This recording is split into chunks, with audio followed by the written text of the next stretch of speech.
This is the Absolute Business Mindset podcast, created and hosted by Mark Hayward. This podcast will interview entrepreneurs, business owners, and careerists. We will delve into their journey to success, key life milestones, and go deep into their area of expertise. This podcast will inspire and educate with great guests. Get ready to learn from others' successes and failures. Today we have Julien Roberts, who's an executive and leadership coach. Hello, Julian. How are you? I'm well. Pleasure to be here, Mark. Thank you so much for joining me today. So maybe just a little bit on COVID. We're back in lockdown in the UK. How's... Yay! It's a third time, isn't it? Let's keep going with this. Exactly. How's it affected your business and sort of your home life?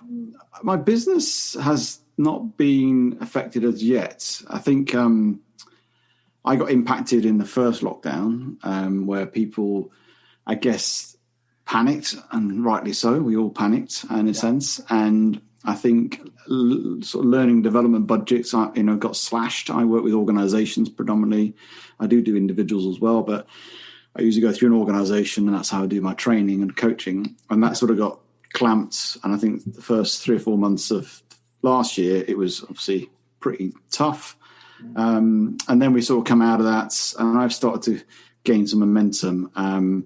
My only concern at probably this point is the pipeline as people retrench a little bit. Although I think there's a little bit of a mindset of this is here to stay in the sense of the way we're working. So I think there's a bit more of a positive can-do mindset, I think, within businesses. But currently, I'm in a reasonable good place right now. I would like a bit more of a pipeline, yes. But hey ho, we're in those times. Yeah, and corporates. Do you have lists for corporates that you get on as a provider?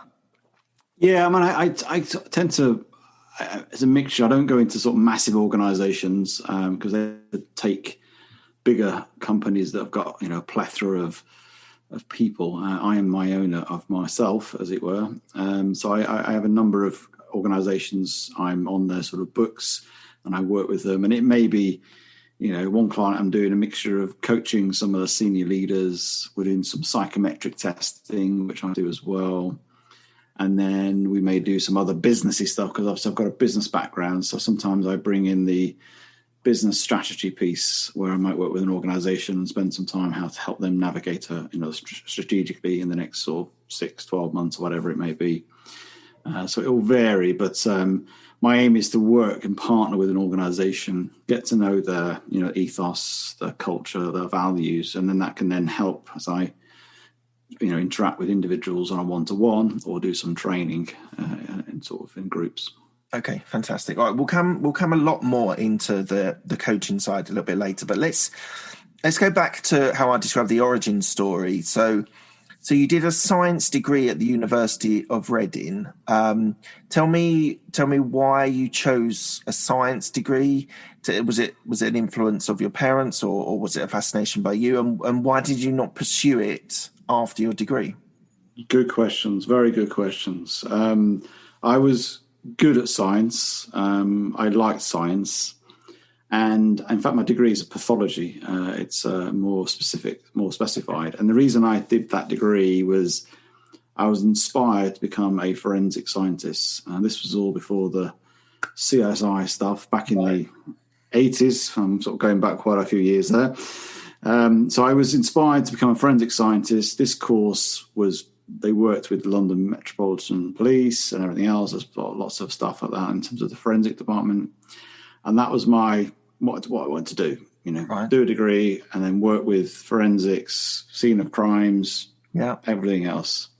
However, I realized that I didn't want to spend my life in a lab, and that was not very inspiring. Although I enjoyed the sciencey bit, but I then took an approach of wanting to get into the world of dealing with people. And I thought, well, do you know what? I've grown up, my family has been sort of in sales. So I decided to get into the world of sales and working for a pharmaceutical company, selling drugs on their behalf, using my degree in a context of I had to know knowledge about a disease area, but then also using the selling, using the people, being independent. And I already knew then I like working on my own. I was a self-starter, I was proactive, I loved all that. So that it just fitted me well. And then I got into the whole career of the pharmaceutical company. And obviously science degrees works well with business anyway, in terms of the way you think and logic and everything else. So your first job was a sales role, as you said, and what I've found in my conversations with business owners and often quite senior who own businesses themselves, sales is quite an important factor. Now, obviously, sales for an entrepreneur is their lifeblood. It's earning money. But what did you learn as a salesman in the pharmaceutical area that sort of has helped you think about business, think about your own coaching business? Did it give you resilience? Did it give you sort of strength to keep going?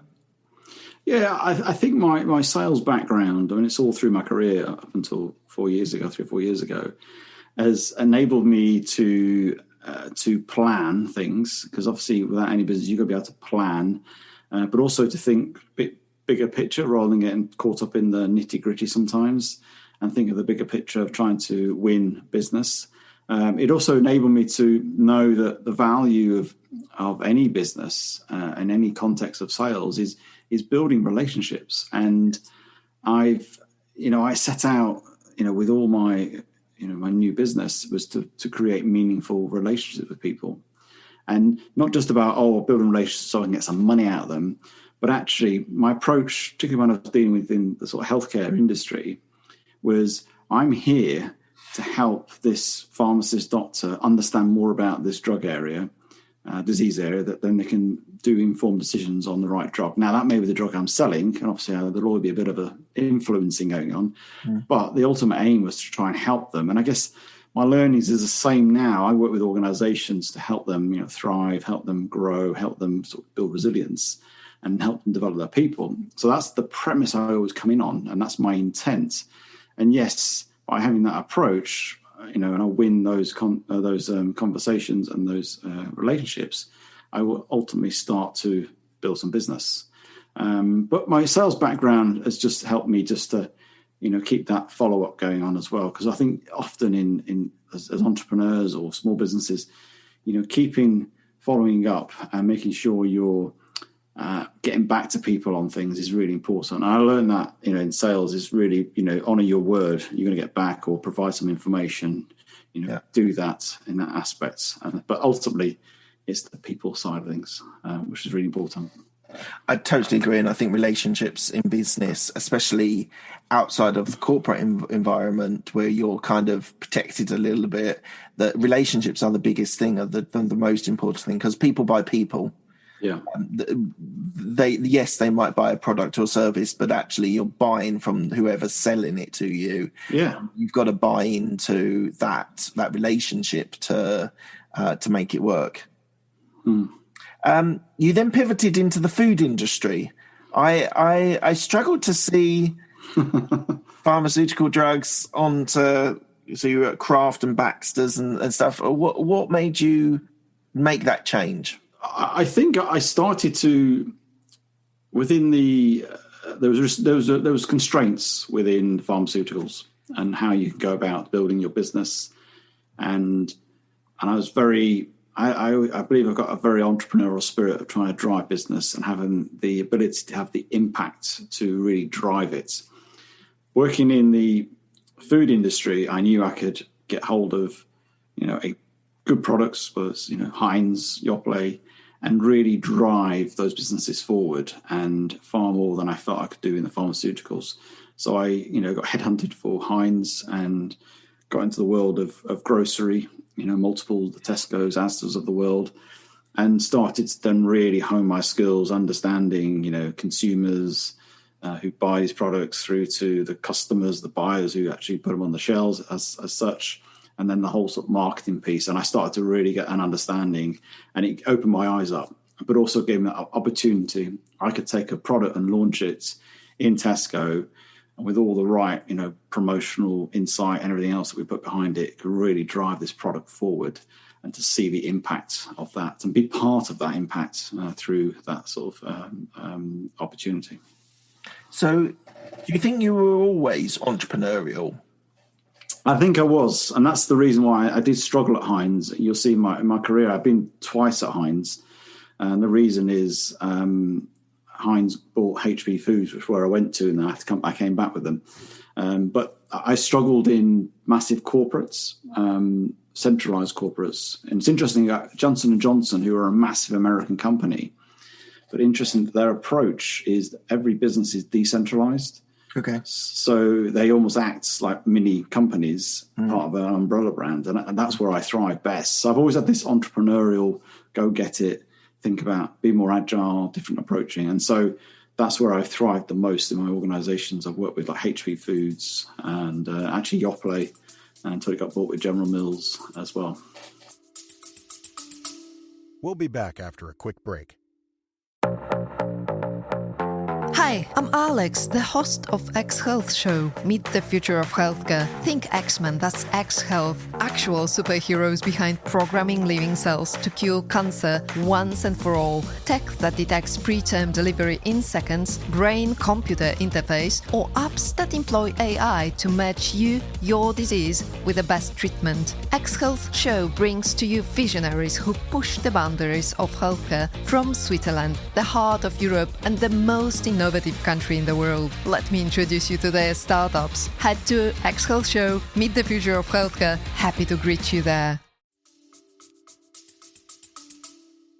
So you ended up getting to, in Yoplait, you were a commercial director. So you got to a senior position, and what were you looking after as the commercial director? Were you looking after particular products, or was it? It was UK, basically the UK business, which was £200 million.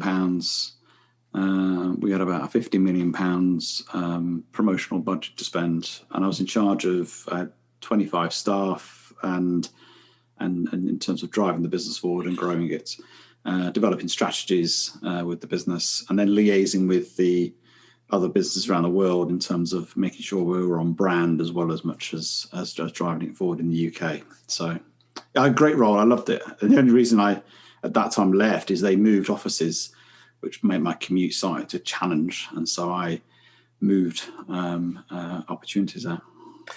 And you said when you moved to the food industry, it opened your eyes. What do you mean? You just said just a minute ago, you opened your eyes. What do you mean?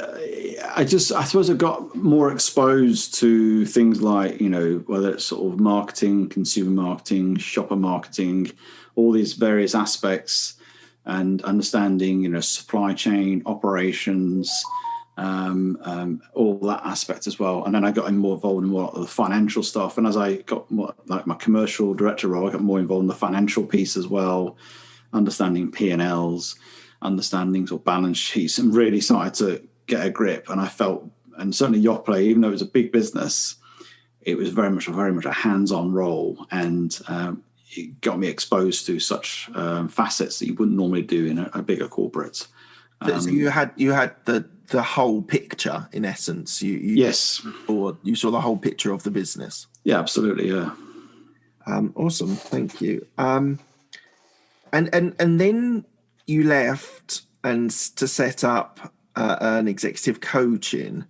And so why did you leave the comfort zone of a job, a career that you've had successful? Was it because you wanted, or was there were you made redundant? Did you leave your own volition? What was the leaving? And did you agonize about it, I suppose? There was, I guess for a long time, I'd always thought about doing something on my own, but I never knew what it was.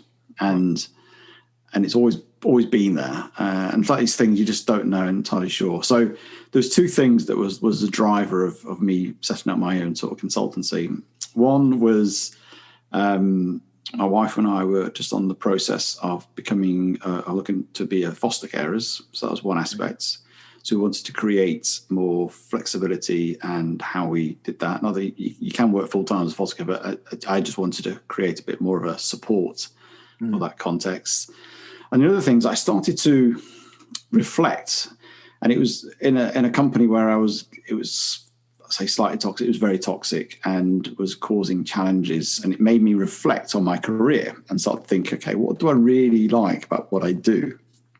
And I started to look back, and yes, it was great getting the wins. Yes, it was great getting the new products in Tesco and, becoming a commercial director, all that sort of stuff. Great stuff. But the biggest, I suppose, thing I really found and what excited me most is when I had some individual who I would either spend some time in a one-to-one or do a bit of sort of coaching style leadership, and they go off and do something and change an impact that would be with them forever, and it was seeing their potential unlocked was more exciting and more energizing for me than just me getting a load of P&L, of a load of gross sales through or great profit through. And so I started to think, okay, I really like this people thing, and I like unlocking people's potential. I like spending time.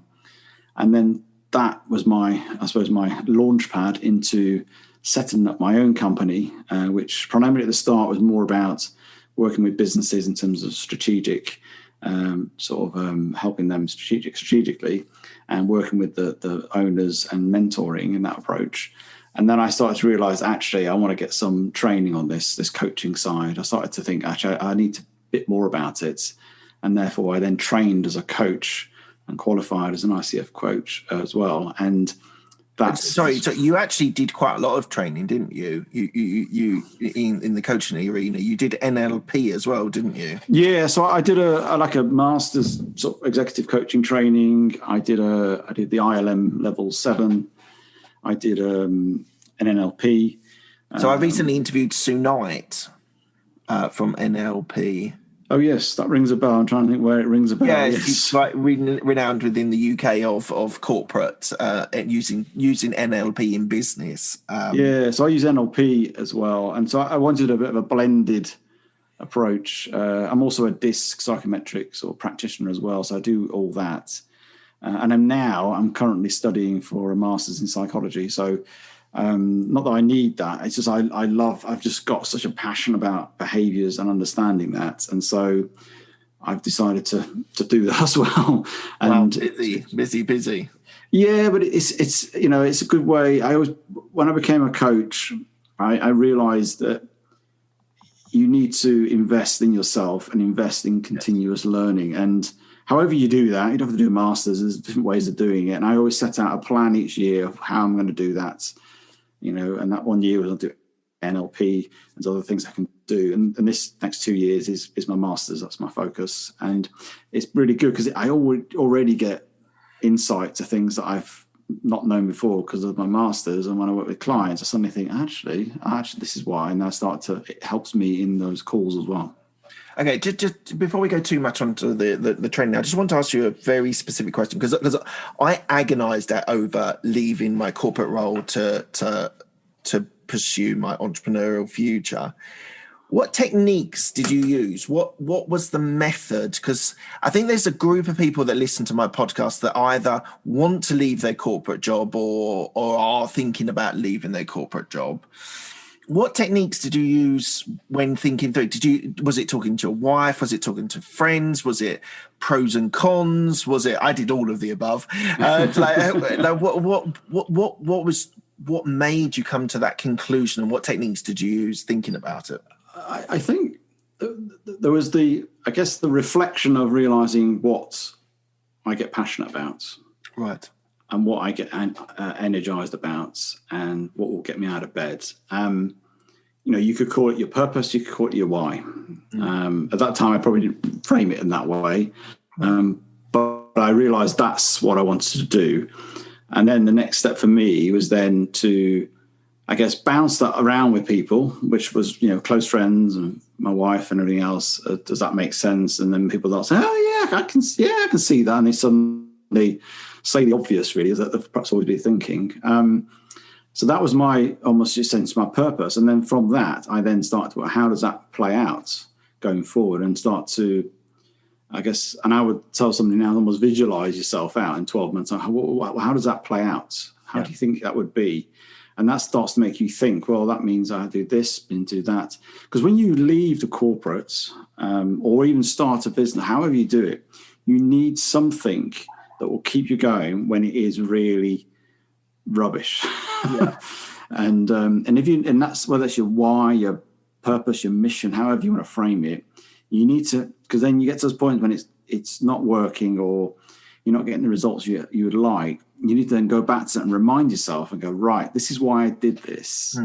It will take some time. And that's what I did. And I started to work through. So yeah, to me, it's, reflect, get clarity, bounce it around with people, but be careful who you talk to as well. Because, we do have people who are good friends of ours that can be negative or can be naysayers, or they can project their own sort of lack of courage to do something onto you, and they don't want you to do that step because that'll make them feel a bit uncomfortable. So there's got to be careful with that as well. But then we all have a friend in the pub who knows absolutely everything about it and has never done it before. So it's like the guy's got some properties, and when I started doing it, this guy, a specific guy that I know, is the sort of person that, well, you need to do this, this, and this, and then you listen to them and you think, you don't know what you're talking about. And then, how many properties you? Oh, well, no, I'd never invest in property. It's just like, well, have you got such a strong opinion about it? So I think we've all got a friend who is the sort of naysayer and sort of absolutely, yeah, absolutely. What does emotional intelligence mean to you? And do you think people that you interact with are deficient in emotional intelligence? Okay. I suppose emotional intelligence for me is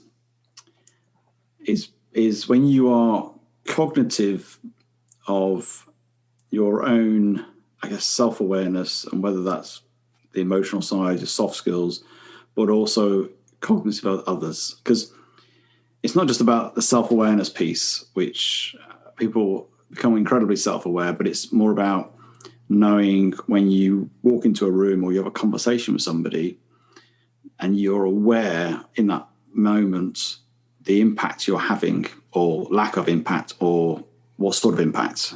And it's that being very aware. And it comes out of not just knowing yourself, but also being present as well. Because I think people get caught up with doing a psychometric on EQ and all that sort of stuff, and they're all good stuff, but the better you become present, and I do like this in my coaching with my clients, but also I want to be fully present with them, because that is the best, to be fully present. And also when I'm fully present, I'm fully more aware of what's going on, what they're doing, what I'm doing, and realizing the impacts either way. So that to me is just taking it a bit further than just being self-aware. It's going beyond and being emotionally present with people. Interesting. You mentioned earlier about fostering. So do you foster now? We do, yes. We started only 2 years ago. And how has that affected your view on things and sort of your perspective? It's probably made me more empathetic, and obviously along all sides of this, I've been doing my coaching training. You get very more reflective, and then you get a lot more aware and more observant of situations and people, what they say, why they're saying it. And not that you can second guess everybody, but you can always thread back to why they're reacting. And I guess for me, I've got a lot more awareness through it in terms of how people react, by seeing it in a more traumatized position. But it's also, often in life when we you might meet somebody at a garage and you give them your money to pay for your petrol. You might be really rude, and he was really rude, and we tend to point at that person immediately. We all do it, and then when we do something wrong with somebody, we're a bit cross or a bit grumpy. Oh, well, I've had such a bad day. I had this client and lost this, did this, whatever.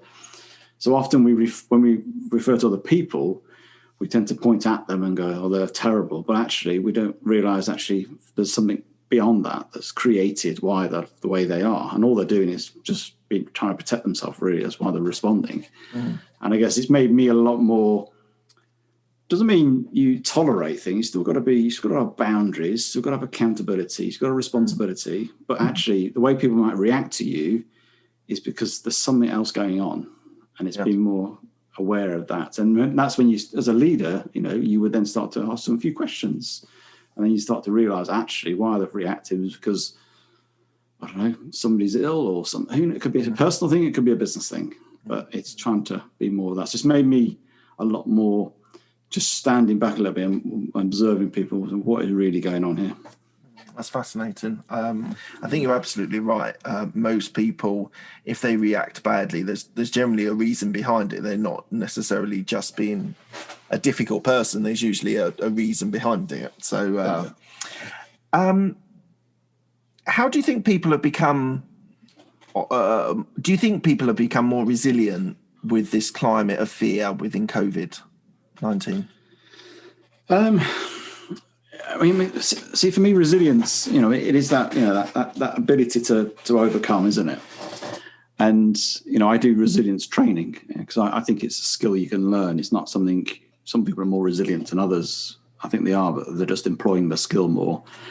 I think it has. And the reason I say it on two counts, firstly, the people I'm encountering are been faced with something they never had before. So they're having to be more resilient. They're having to be agile, having to think of new ways, new solutions to try and overcome, whether it's in their business or in their personal life. So I think it's created a more resilience. But also I did a survey in my company last year and a number of questions, but it was almost, I asked the question, are people being more resilient because of the fact that there's a more opportunity to be? And it was slightly tipped in the more positive, as in, yes, there's more. We feel we're more resilient than we have ever been before. So I think adversity, as much as we don't like it, it does create it. And it's that point of we have a choice, don't we, to whether we go, oh, and we just fall over and just start to give up, or do we go, okay, right, let's see how we can get around this. And I think there's more of that opportunity. So I think it's making us more resilient. Although I know some people it is affecting massively, and I do feel for those people in terms of the sort of mental health as well. Yes, I would agree. I think if people have been able to master their emotions on this, then I think a lot of people have become sort of more resilient, and you kind of think of the baby boomers who and people who went through the war, that they had adversity which built a strength. I think this will if people have not suffered, and I mean that with a lot of empathy, if people haven't suffered too much with this, then I think in the long term it will prove resilient for people to know that they got through it. Yeah, definitely. Okay. What does strategy mean to you to be as a coach? So you're a leadership coach as well as an executive coach. How would you define strategy, and how does it impact your clients? Okay, are you talking in a coaching context of? In a coaching context, yeah. Okay, I mean, strategy is the how, really, isn't it? And if I'm working with a client, I had a client a few years ago. I did basically a 3-year strategy for them. And it was, I worked with the CEO, and we looked at what do they want to achieve, as in what was their vision, what was their mission, so where were they, what was their focus, and then I just built back through engaging the rest of the business, I suppose a strategic document, which was a strategy, and it's the how piece. How we go about this? How are we going to achieve, 10 million sales? How are we going to achieve, 1,000 distribution points in X? It's the how, it's the plan, and then you get mini sort of plans that come through that. So that to me is the strategy piece, and that's being strategic, and that's why there's a lot of planning involved in it. So that's how I would define it simplistically. And I think often people drop into the how bit before they know the what, and the what bit is the what you're after, and then you work back. And I think people often go off and start doing things slightly aimlessly. And so I think it's important to get the clarity of the what and when and the timing points, and then you work. And also the why as well, that you start off with the why. Yes. In most cases, you start in the why, don't you? Yeah. And the why is the sort of the bigger picture, isn't it? Why we're doing this. Yeah. Awesome. So you've got 2 podcasts, is that right? I have, yes. So as a follow podcaster, tell me a little bit about it. Yeah. So I started a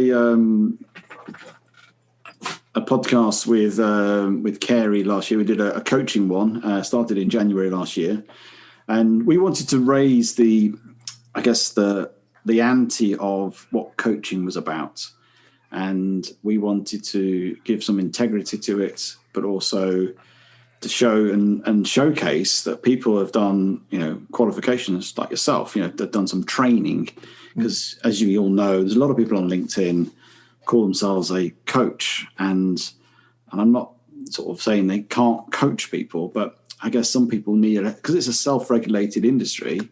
I think people need some confidence that you've got something, you've done some discipline of, one-on-one coaching, you've been observed, somebody's sort of fed back to you, you're supervised, and there's a sense of accountability with it. And I think that's really important. And we wanted to do that. And so we started to invite coaches to tell their story. People like to hear stories. And it's been great. And everybody's got some form of coaching qualification experience. And I think we've done about 45 episodes. And yeah, it's been good fun. And I've learned loads, and it's been great. Met some great people along the way.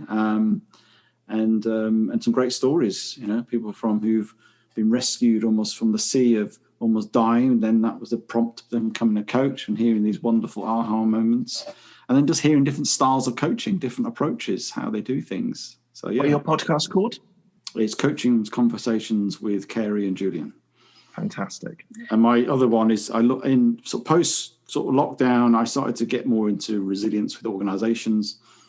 And I started to get this phrase of helping organizations thrive. That was my sort of phrase I started to talk. And then I thought, I could do something with this. And then I realized that it'd be great if I could just get to talk to other people and bring their expertise on. And I thought, okay, I could start a podcast. And so I started last August, and I get people who are in leadership, CEOs, HR leaders, some coaches, consultants, and they bring on that sense of resilience, sense of helping people basically thrive, so it's been good. And that was a live one. I do a live LinkedIn, so it's slightly different. Oh, okay, right. Slightly a bit more scary, although it's not as scary as it was in the early days. Yeah. And then I take that into an audio and put on a podcast. But no, that's been brilliant. And again, I've been talking to people all around the world, and sort of HR directors of Dulux Paint in Australia through to people in Canada and everything else. So yeah, it's been brilliant. So, yeah, it's amazing, isn't it? The number of people that you speak to and their experiences just add so much value.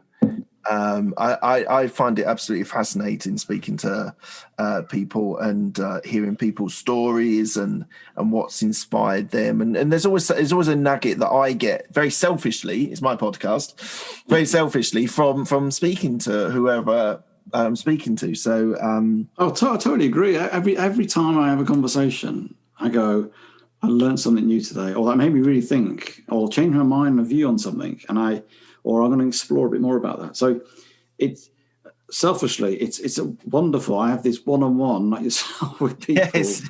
And you're thinking, I'm not being paid for. They're not paying me. I'm not paying for it, and they're giving me some value, and I'm loving it. Who cares if my listeners are again? I'm getting loads out of this. So yeah, so it's great. Exactly. So from a coaching point of view, we've talked about specifically the more psychological side. We talked about the emotional intelligence and thinking about strategy. So from a coaching point of view, how do you generate your leads? What's your sort of package of generating leads for other coaches that are listening? Okay. Yes, that never-ending It's always a problem, isn't it? Yeah, it is always a problem, and I'm sure lead generation people will be out there ready to fire away their little emails that I get dozens of each day, who've got the best secret sauce and how of course, to get those £10,000 leads 3 times a week. Anyway, besides all that, me complaining and ranting about that, I guess for me, I use LinkedIn massively, and I've gathered a reasonable following on there, and I believe I'm making some impact. Who knows? Sometimes you never know exactly. And that has generated stuff from people who then get to know you through, whether it's through videos, podcasts, whatever you do.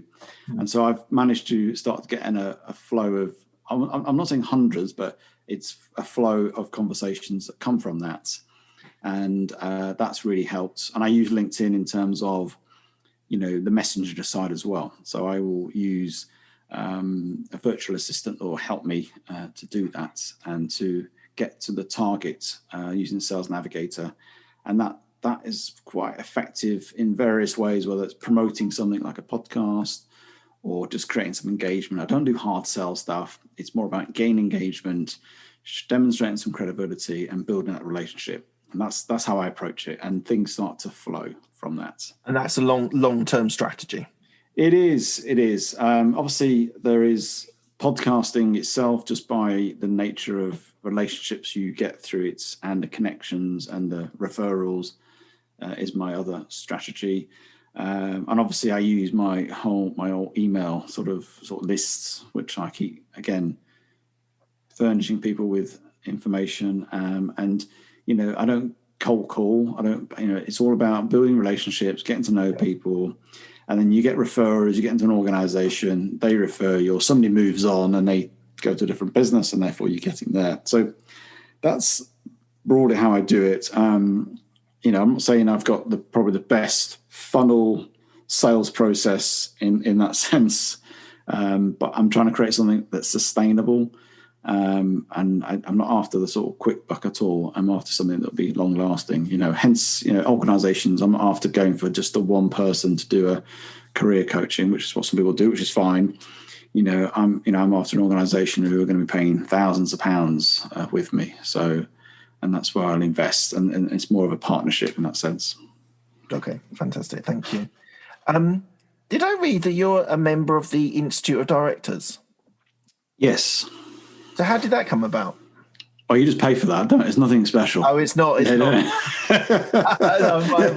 No, don't worry. Yeah, I might look special, but it's clearly not that at all. No, it's just you just pay for a membership. That's really good. You get a lot of insights there and a lot of opportunities. I think it was probably more in the non-COVID days when you could go to networking events as well. Yes. Okay. Thank you. So, why do you think, this is a little bit of a random question, but it's more conceptual than some of the stuff we've talked about, than tactical. Why do you think somebody might need a coach? And that is a very broad question, but it's deliberately for someone to come to you that needs you as a coach.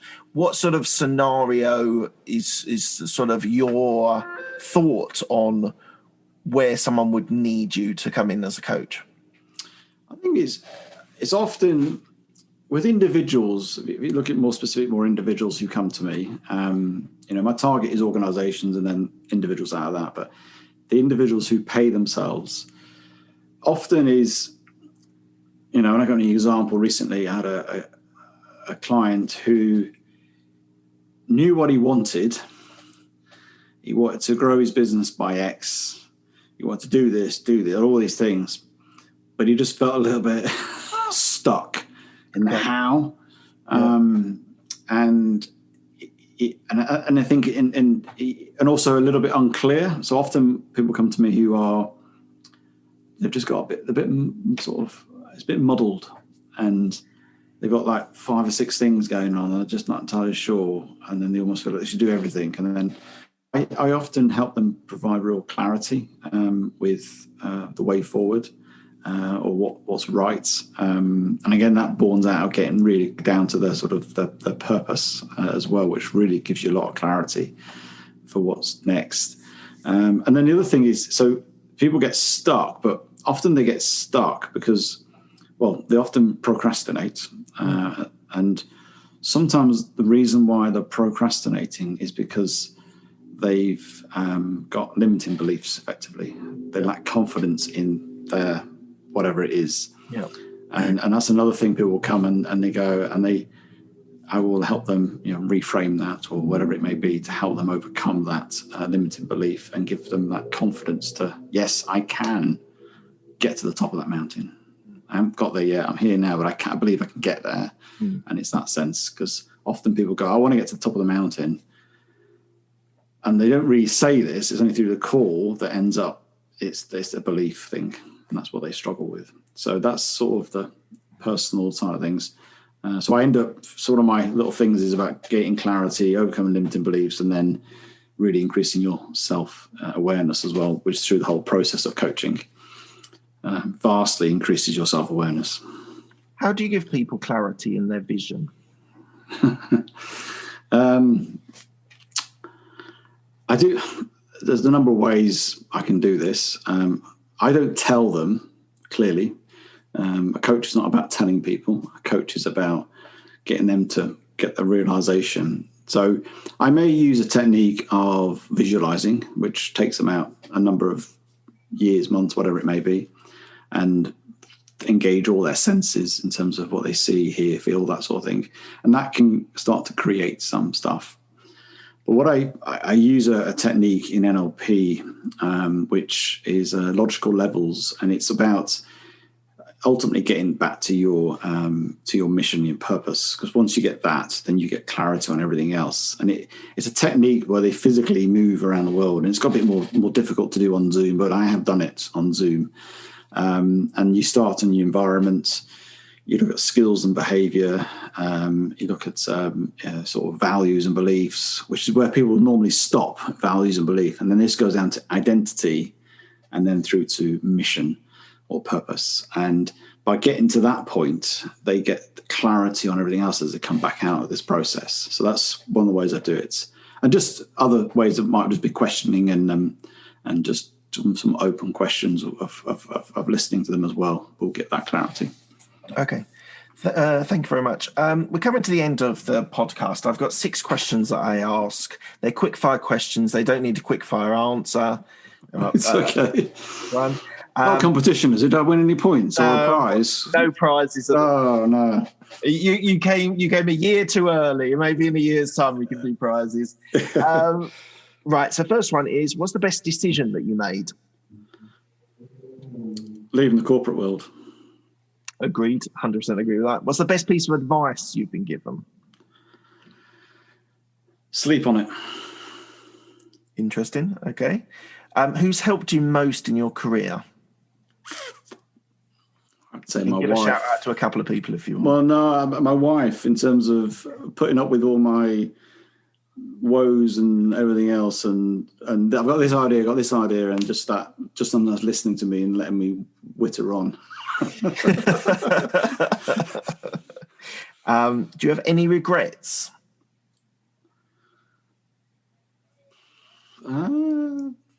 Not now. No, I think. No, I don't know. I don't think I've got. All what I've done is all valuable for now. So no regrets. Okay, great. What are you most proud of?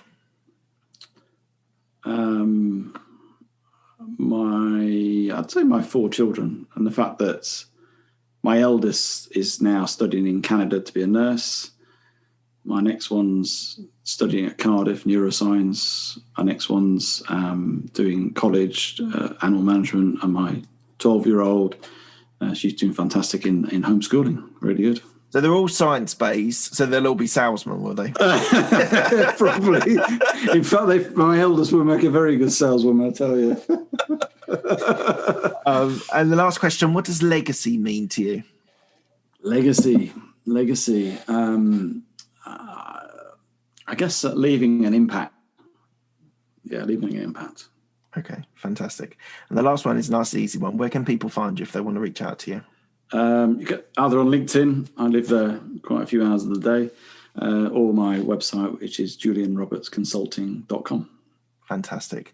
Thank you very much, Julian. It's been really interesting. We've gone deep into coaching and it's been really fascinating. I'm sure a lot of my audience will really enjoy that. So thank you very much, Julian. No, thank you for having me, Mark. It's been great. Thank you. Cheers.